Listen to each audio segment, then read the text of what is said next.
यदि आपके पास पुराना सीपीयू है जिसमें सिर्फ VGA आउटपुट है, लेकिन आपने नया मॉनिटर खरीदा है और उस मॉनिटर में VGA इनपुट नहीं है, उस मॉनिटर में सिर्फ HDMI इनपुट है, तो ऐसे में इसके लिए मार्केट में और ऑनलाइन कई सारे केबल, एडाप्टर और डिवाइस मौजूद है। लेकिन वो सभी केबल और एडाप्टर यहाँ पर काम नहीं करेगा और आपको नुकसान हो जाएगा, क्योंकि मेरे साथ ऐसा हो चुका है। मेरे पास एक पुराना सीपीयू है और उस सीपीयू में मैंने छोटा सा एक मॉनिटर लगाया हुआ था, लेकिन दिवाली के समय मैंने एक नया मॉनिटर खरीदा सैमसंग का। उस मॉनिटर में सिर्फ HDMI इनपुट ही है, उसमें VGA इनपुट है ही नहीं। तो मैंने अपने पुराने सीपीयू में नए मॉनिटर को कनेक्ट करने के लिए कई सारे केबल और एडाप्टर ऑनलाइन मंगवाए। मैंने अपने नए मॉनिटर को दिवाली के समय खरीदा था, क्योंकि उस समय उसमें भारी छूट मिल रहा था। लेकिन मॉनिटर में VGA इनपुट नहीं रहने की वजह से वह कई दिनों तक यानी कई हफ्तों तक ऐसे ही पड़ा रहा, क्योंकि नया मॉनिटर पुराने सीपीयू जिसमें VGA आउटपुट था उससे कनेक्ट नहीं हो रहा था, क्योंकि नए मॉनिटर में VGA इनपुट था ही नहीं। तो इसके लिए मैंने ऑनलाइन कई सारे केबल और एडेप्टर को मंगाया था।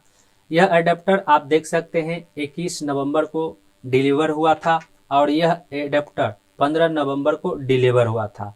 इसके अलावे यहाँ पर मैंने एक केबल मंगाया था जो इसमें काम नहीं कर रहा था, जिसके कारण मैंने इसे 13 नवंबर को रिटर्न कर दिया था।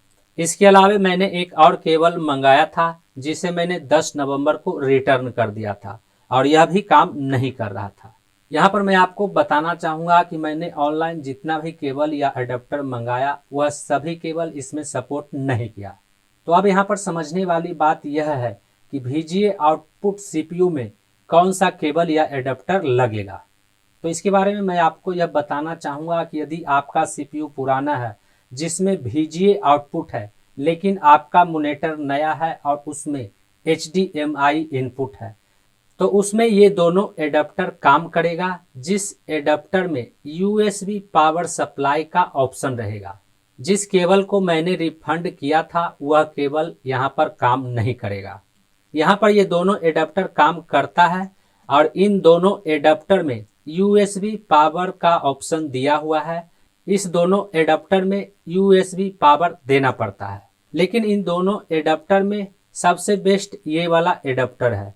जब मैंने इस एडाप्टर को अपने सीपीयू में लगाया तो सीपीयू के पीछे यह एडाप्टर लगाने के बाद इसमें HDMI केबल लगाना होता था, तो सीपीयू के पीछे करीब 4-5 इंच का लंबा स्पेस देना पड़ता था, लंबा स्पेस छोड़ना पड़ता था, जिसकी वजह से मैंने इस एडाप्टर को निकालकर ऐसे ही रख दिया है और उसके बाद मैंने ये वाला एडाप्टर मंगाया और ये एडाप्टर सीपीयू में अच्छी तरह से काम भी कर रहा है और इसमें कोई ताम झाम का झमेला भी नहीं है।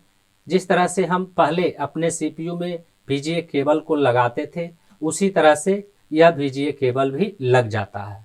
अब यहाँ पर समझने वाला दूसरा बात यह है कि यदि आपका सीपीयू नया है जिसमें सिर्फ HDMI आउटपुट है, लेकिन आपका मॉनिटर पुराना है जिसमें सिर्फ VGA इनपुट है, तो ऐसे में आप अपने सीपीयू में ये वाला केबल लगा सकते हैं, जो एक साधारण केबल की तरह रहता है। एक तरफ VGA रहता है और दूसरी तरफ HDMI रहता है। इसमें पावर सप्लाई का ऑप्शन नहीं रहता है।